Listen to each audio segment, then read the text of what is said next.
Hello दोस्तों, आप सबको सुबह का नमस्कार। आज आपके सामने सामान्य अध्ययन के कुछ प्रश्नों के एक सीरीज के साथ मैं आप सबके सामने उपस्थित हूँ। सामान्य अध्ययन के ऐसे प्रश्न हैं जो बार-बार उत्तर प्रदेश के पीसीएस प्री परीक्षा में पूछे जा चुके हैं। प्रिय दोस्तों, बहुत दिनों के बाद एक बार फिर इस चैनल में आप सबका स्वागत है। चैनल को आप सबसे पहले सब्सक्राइब कर लें और इसे लाइक करें और इसे अपने दोस्तों में भी शेयर करें।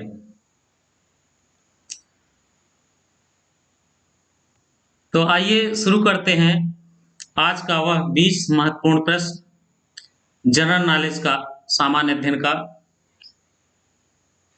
जो कि परीक्षाओं में पूछा गया है।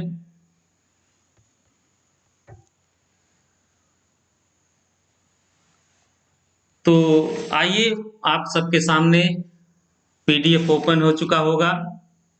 तो प्रश्न नंबर 1 शुरू करते हैं। प्रश्न नंबर 21 आप सबके सामने। प्रश्न नंबर 21, 1988 के ओलंपिक खेल कहाँ हुए थे? प्रश्न है 1988 के ओलंपिक खेल कहाँ हुए थे? 4 विकल्प आप सबके सामने: मैक्सिको, बेलग्रेड, बीजिंग, सियोल। तो इसका जो विकल्प है, डी विकल्प, वह सही विकल्प है कि 1988 के ओलंपिक खेल सियोल में हुए थे। आगे बढ़ते हैं। प्रश्न नंबर 22। प्रश्न नंबर 22 है, हिंदी फारसी दोनों भाषाओं का विद्वान कौन था? ऐसा कौन व्यक्ति था जो हिंदी और फारसी दोनों भाषाओं का ज्ञाता था? तो हिंदी और फारसी भाषाओं का जो विद्वान था, उसमें आपको खोजना है। 4 विकल्प आपके सामने: अकबर, तानसेन, अमीर खुसरो और बैरम खां। बताइए, हिंदी फारसी दोनों भाषाओं का विद्वान कौन था? देखिए, इसमें जो सी विकल्प है, अमीर खुसरो, यह ऐसा विद्वान था जो हिंदी और फारसी दोनों भाषाओं को जानता था। सल्तनत काल के जो कवि और लेखक और सूफी संत अमीर खुसरो हिंदी और फारसी दोनों भाषाओं का विद्वान था। ये अमीर खुसरो इन दोनों भाषाओं के मिश्रण से उसने उर्दू को जन्म दिया था, जिसको हिंदवी कहते हैं। याद रखें, अमीर खुसरो की प्रमुख जो रचनाएं हैं वो लैला मजनू भी है, सीरी फरहाद है, मतला उल अनवर है, खमसा, पंचगंज, आईने सिकंदरी, रसैल इजाज। ये प्रमुख रचनाएं अमीर खुसरो की हैं। अमीर खुसरो ने बलबन से लेकर गयासुद्दीन तुगलक के काल तक की घटनाओं को अपनी आंखों से देखा था अमीर खुसरो। और इसकी जो मृत्यु हुई, वह 1325 ईस्वी में हुई थी। तो याद रखें, हिंदी फारसी दोनों भाषाओं का जो विद्वान था, अकबर नहीं था, तानसेन नहीं था, अमीर खुसरो था और बैरम खां नहीं था। इसका सी विकल्प सही विकल्प है। आइए बढ़ते हैं अगले प्रश्न की ओर। प्रश्न नंबर 23, बहुत अच्छा सा प्रश्न। देशभक्ति से ओतप्रोत जन गण मन की रचना किसने की? आपके सामने 4 विकल्प। जन गण मन की रचना कौन किया था? बताएं। अरविंद घोष, बंकिम चंद्र चटर्जी, रविन्द्रनाथ टैगोर, सरोजनी नायडू। इन चारों में से एक विकल्प ऐसा है जो जन गण मन की रचना किए थे। बहुत सरल सा प्रश्न है। इसका सी विकल्प सही विकल्प है, रविन्द्रनाथ टैगोर। जन गण मन की रचना कौन किया था? रविन्द्रनाथ टैगोर ने किया था। उनकी इस रचना का गायन लॉर्ड हार्डिंग और जनरल बनकर 1910 में भारत आया था। गवर्नर जनरल बन करके लॉर्ड हार्डिंग 1910 में भारत आया था और उसी के स्वागत में 1911 में उसका स्वागत किया गया था। तो रविन्द्रनाथ टैगोर इसका सही विकल्प है। आइए बढ़ते हैं अगले प्रश्न की ओर। प्रश्न नंबर 24 है, भारत का नेपोलियन किसे कहा जाता है? भारत का नेपोलियन किसे कहा जाता है? चंद्रगुप्त मौर्य, चंद्रगुप्त द्वितीय, विक्रमादित्य, अशोक महान, समुद्रगुप्त। चार विकल्प आपके सामने। भारत का नेपोलियन किसे कहा जाता है? तो चंद्रगुप्त मौर्य ये तो नहीं था, चंद्रगुप्त द्वितीय, विक्रमादित्य ये भी नहीं थे, अशोक महान भी नहीं थे, समुद्रगुप्त इसका सही विकल्प होगा। समुद्रगुप्त भारत का नेपोलियन कहा जाता है। गुप्त काल का ये यशस्वी महान सम्राट समुद्रगुप्त की लगातार कई विजयों से प्रभावित होकर विंसेंट स्मिथ ने इसे भारत के नेपोलियन की उपाधि से विभूषित किया। स्मिथ साहब ने समुद्रगुप्त को भारत का नेपोलियन कहा था। याद रखें, इसका डी विकल्प सही विकल्प है कि समुद्रगुप्त भारत का नेपोलियन है। और कौन कहा है समुद्रगुप्त भारत का नेपोलियन?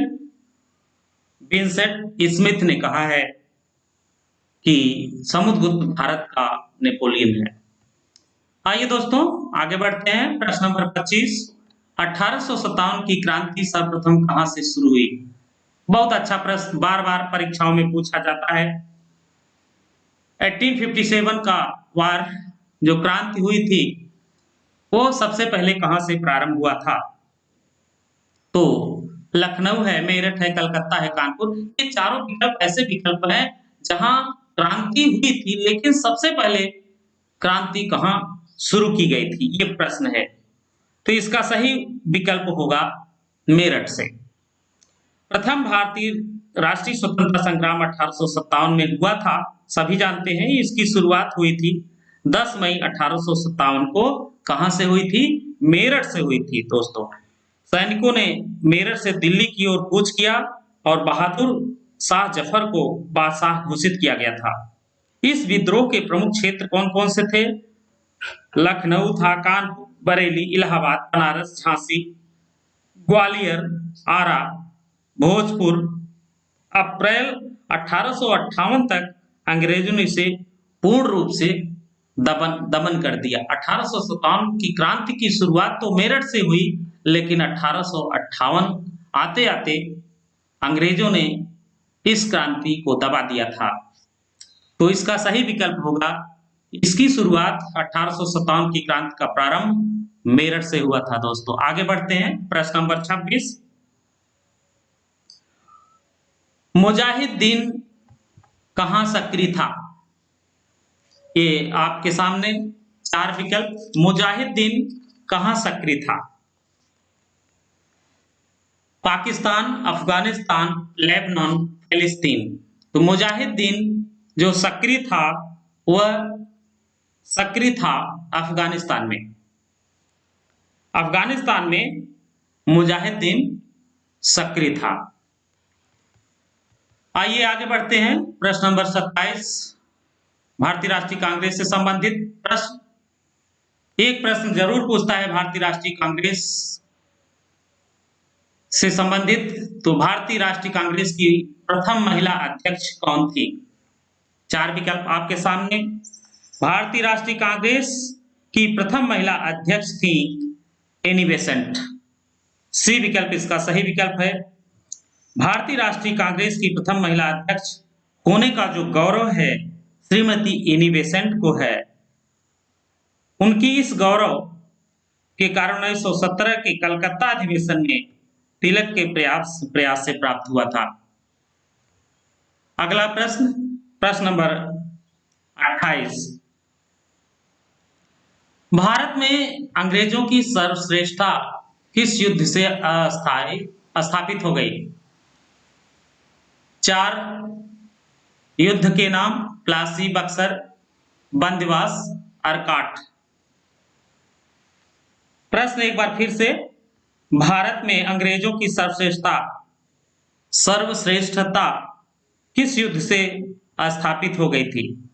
तो प्लासी, बक्सर, मांडीवास और अर्काट।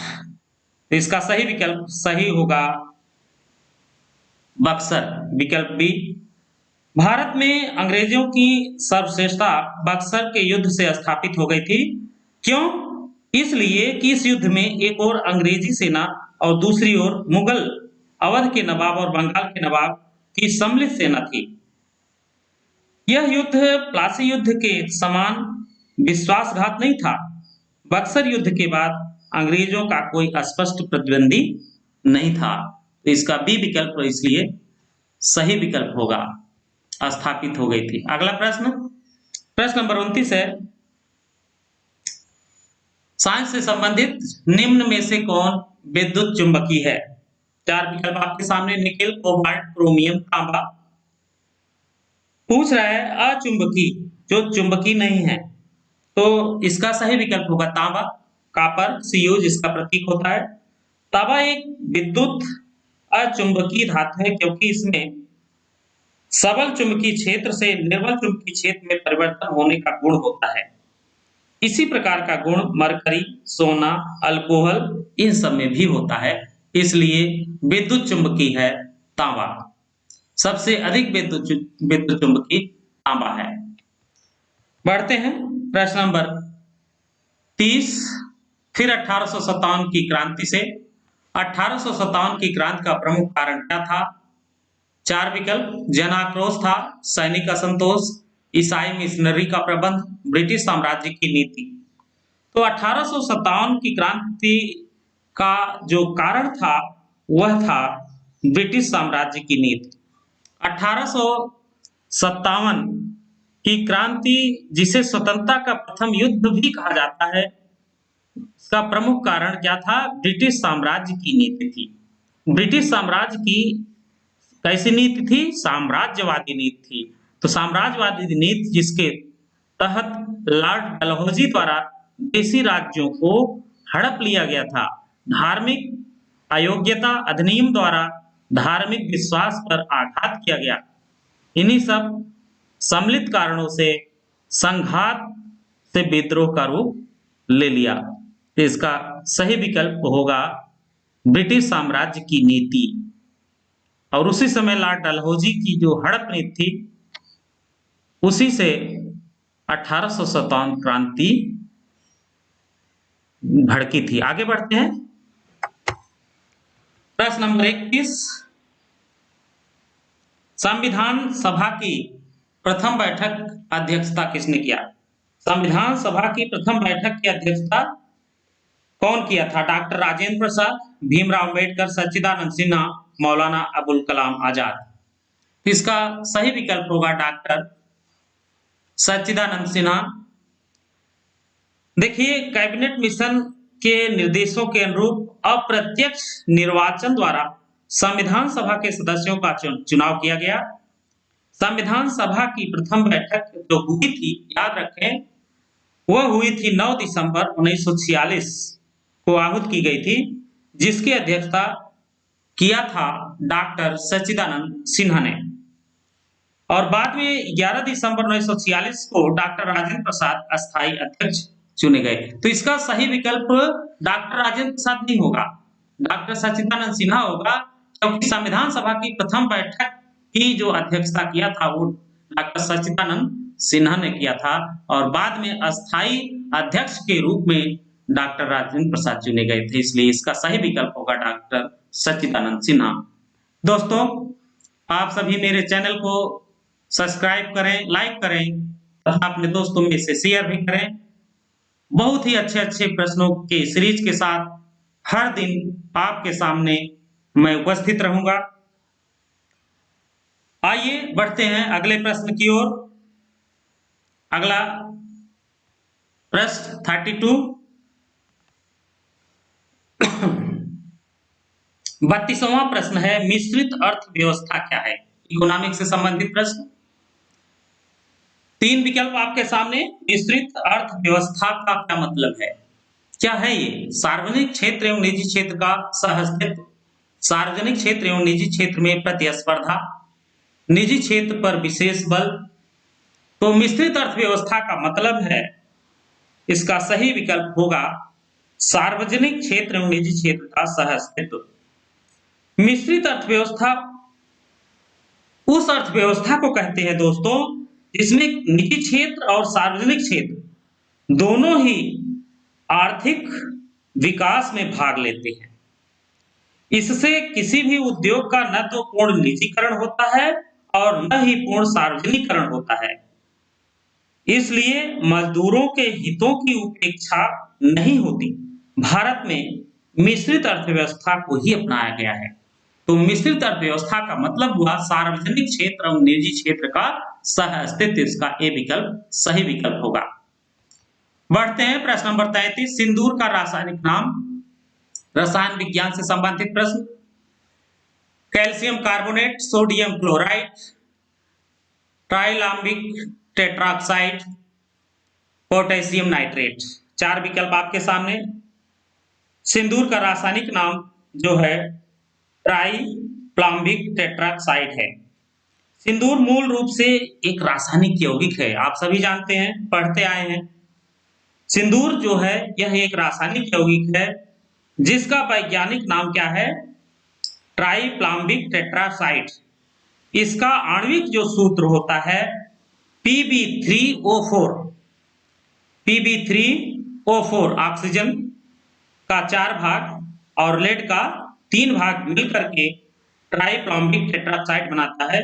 और इसका जो प्रयोग है संचायक बैटरियों में किया जाता है। जो सीसा संचायक बैटरी बनाते हैं उसमें सिंदूर का उपयोग करते हैं। और इसका जो रासायनिक नाम है ट्राइलाम्बिक टेट्राक्साइड है। याद रखें, इसका आणविक सूत्र Pb3O4 है। लेड का 3 भाग ऑक्सीजन के 4 भाग से मिलकर के ट्राइप्लाम्बिक टेट्राक्साइड या सिंदूर बनाता है। दोस्तों याद रखें। प्रश्न नंबर 34, आगे बढ़ते हैं। आज का अगला प्रश्न आपके सामने पीडीएफ पर ओपन हो गया होगा। प्रश्न नंबर 34 राज्यसभा के सदस्य चुने जाते हैं राज्य विधान परिषद द्वारा, राज्यों की विधानसभा विधान परिषदों द्वारा, राज्यों की विधानसभाओं द्वारा और नागरिक के सदस्यों एवं ग्राम पंचायतों द्वारा। बताएं, कमेंट करके बताएं इसका सही विकल्प क्या होगा कि राज्यसभा के सदस्य कैसे चुने जाते हैं? राज्य विधान परिषद द्वारा या राज्यों की विधानसभा द्वारा या विधान परिषदों द्वारा या राज्यों की विधानसभाओं द्वारा या नगर पालिका के सदस्यों एवं ग्राम पंचायतों द्वारा। खोजें इसका सही विकल्प। इसका सही विकल्प है राज्यों की विधानसभाओं द्वारा। राज्यसभा के लिए राज्यों के विधान सभाओं से निर्वाचित सदस्यों द्वारा आनुपातिक प्रतिनिधित्व पद्धति के अनुसार एकल संक्रमणीय मत द्वारा अप्रत्यक्ष निर्वाचन किया जाता है, जिसका अल्पसंख्यक समुदाय और दलों का प्रतिनिधित्व हो सके। इसका जो अनुच्छेद है वह अनुच्छेद 84 में दिया हुआ है कि राज्य विधान परिषद द्वारा चुना जाता है। इसका सही विकल्प बी विकल्प होगा। आइए बढ़ते हैं अगले प्रश्न की ओर। आज का 35वां प्रश्न, कौन सुमेलित नहीं है? सोना, लोहा, खनिज तेल, लिग्नाइट, कोलार, डिडवाना, डिब्रूगढ़, नेवेली। तो सोना, कोलार, ये तो सही है कि कोलार से सोना प्राप्त होता है। दूसरा है लोहा, लोहा डिडवाना, लोहा डिडवाना से नहीं प्राप्त होता है, ये गलत है। खनिज तेल डिब्रूगढ़, ये असम में पड़ता है। असम राज्य में एक स्थान है डिब्रूगढ़, तो वहां से खनिज तेल प्राप्त होता है। और डी विकल्प है लिग्नाइट, नेवेली, ये भी सही है। तो बी इसका सुमेलित नहीं है, लोहा का जो संबंध है डिडवाना से नहीं है, इसलिए बी विकल्प इसका सही विकल्प होगा। आइए बढ़ते हैं प्रश्न नंबर 36, इतिहास से संबंधित। मोहम्मद गोरी को सबसे पहले किसने हराया था? किसने पराजित किया मोहम्मद गोरी को पहले? पृथ्वीराज चौहान, भीम द्विती, जयचंद पृथ्वीराज द्विती। तो भीम द्वितीय मोहम्मद गोरी को सबसे पहले पराजित किया था। कैसे? मोहम्मद गोरी ने क्या किया कि 1178 ईस्वी में गुजरात के जो चालुक्य थे उसके शासक मूलराज प्रथम व भीम द्वितीय पर आक्रमण किया था 1178 ईस्वी में। इस युद्ध में भीम द्वितीय अपनी विधवा माता के साथ मोहम्मद गोरी का सामना किया था, अपनी विधवा माता के साथ, और मोहम्मद गोरी को उसने हरा दिया था। तो वह कौन था? भीम द्वितीय। आगे बढ़ते हैं, प्रश्न नंबर 37। स्टेनलेस स्टील बनाने के लिए क्या प्रयोग में लाया जाता है? 4 विकल्प आपके सामने, क्रोमियम, निकिल, बेंजीन व एसीटोन, निकिल व तांबा, क्रोमियम व ग्रेफाइट।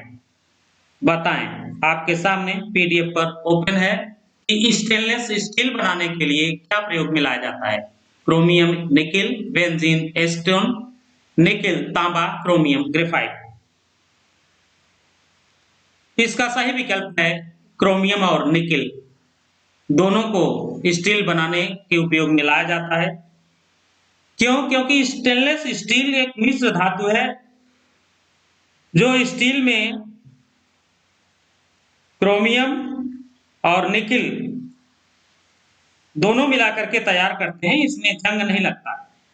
इससे इसका उपयोग खाने पीने के बर्तन, छुरी, सर्जरी के उपकरण आदि के निर्माण में किया जाता है, और इस पर कार्बनिक तत्वों का भी प्रभाव नहीं पड़ता। याद रखें, क्रोमियम और निकिल मिलकर के स्टेनलेस स्टील का निर्माण होता है, और इनसे जो सामग्रियां बनती हैं, इंस्ट्रूमेंट बनते हैं, वे खाने पीने के बर्तन, छुरी, सर्जरी के उपकरण इत्यादि बनाए जाते हैं, और कार्बनिक तत्वों का इस पर कोई प्रभाव नहीं पड़ता। तो स्टेनलेस स्टील बनाने के लिए क्रोमियम और निकिल उपयोग में लाया जाता है, इसलिए विकल्प ये इसका सही विकल्प होगा। आगे बढ़ते हैं, प्रश्न नंबर 38, इतिहास से संबंधित प्रश्न। अकबर के लोकप्रियता के क्या कारण थे? मनसबदारी व्यवस्था उसकी थी, कि धार्मिक नीति थी, कि भू राजस्व था, कि सामाजिक सुधार था? इसका जो सही विकल्प होगा, ए बी सही है, पहला दूसरा, या दूसरा सही है, या तीसरा सही है, या ABCD चारों सही है। तो इसका सही विकल्प होगा अकबर जो लोकप्रिय था, लोकप्रियता का उसका जो कारण था वह क्या था? ये चारों विकल्प इसके सही हैं। उसकी जो मनसबदारी प्रथा थी, व्यवस्था थी, और धार्मिक नीति, सामाजिक सुधार, भू राजस्व, सारी की सारी व्यवस्थाएं अकबर की लोकप्रियता के कारण थे, इसलिए इसका सही विकल्प चारों होगा। आइए दोस्तों बढ़ते हैं, प्रश्न नंबर 39। मध्य रात्रि का सूर्य दिखाई देता है, 4 विकल्प आपके सामने, दक्षिण ध्रुव पर, उत्तर ध्रुव पर, भूमध्य रेखा पर, कर्क रेखा पर। मध्य रात्रि का सूर्य जो दिखाई देता है वह उत्तरी ध्रुव पर दिखाई देता है। याद रखें, मध्य रात्रि का सूर्य उत्तरी ध्रुव पर दिखाई देता है। गर्मी के महीने में उत्तरी ध्रुवीय प्रदेश में सूर्य कम से कम आंशिक रूप से 24 घंटे क्षितिज पर दिखाई पड़ता है। सूर्य का यह आंशिक भाग मध्य रात में दिखाई पड़ता है, जिसे मध्य रात का सूर्य भी कहते हैं। यह सूर्य नॉर्वे, पोलैंड आदि में भी दिखाई पड़ता है, जिसके कारण नॉर्वे को मध्य रात के सूर्य का देश भी कहा जाता है। याद रखें, नॉर्वे को मध्य रात्रि में वह दिखाई देता है सूर्य, तो नॉर्वे को मध्य रात्रि का सूर्य भी कहते हैं। किस देश को? नॉर्वे देश को। कौन सा ध्रुव? इसका बी विकल्प, उत्तरी ध्रुव, यह सही विकल्प होगा। आज का अंतिम प्रश्न आपके सामने, प्रश्न नंबर 40, महात्मा गांधी से संबंधित। महात्मा गांधी ने प्रथम असहयोग आंदोलन की शुरुआत चंपारण से की। बताइए उन्होंने असहयोग आंदोलन क्यों वापस ले लिया था? बहुत सरल प्रश्न। अपना असहयोग आंदोलन जो गांधी जी ने वापस लिया था, चौरी चौरा कांड से वो बहुत व्यथित हो गए थे। इसका डी विकल्प होगा सही, चौरी चौरा कांड। गांधी जी ने क्या किया, अंग्रेजों की शासन व्यवस्था को कमजोर करने के लिए, पंगु करने के लिए 1920 में असहयोग आंदोलन तो स्टार्ट किया था, लेकिन उनका कहना था कि अनैतिक सरकार के साथ हम सहयोग नहीं कर सकते। धीरे धीरे आंदोलन का रूप बढ़ता गया। गोरखपुर से चौरी चौरा भीड़ में पुलिस के थाने में आग लगा करके वहां 22 पुलिसकर्मियों को मार डाला और 22 फरवरी 1922 को गांधी जी ने अपना असहयोग आंदोलन वापस ले लिया था। याद रखें दोस्तों, आपके लिए सामान्य ज्ञान का बहुत ही महत्वपूर्ण प्रश्न। और प्रिय दोस्तों, अगर आप अभी तक मेरे चैनल को सब्सक्राइब न किए हो तो हर दिन सामान्य ज्ञान संबंधित प्रश्नों के लिए मेरे चैनल को अपने दोस्तों में शेयर भी करें, लाइक भी करें और सब्सक्राइब भी करें। आज का दिन आपका शुभ हो। बहुत बहुत धन्यवाद।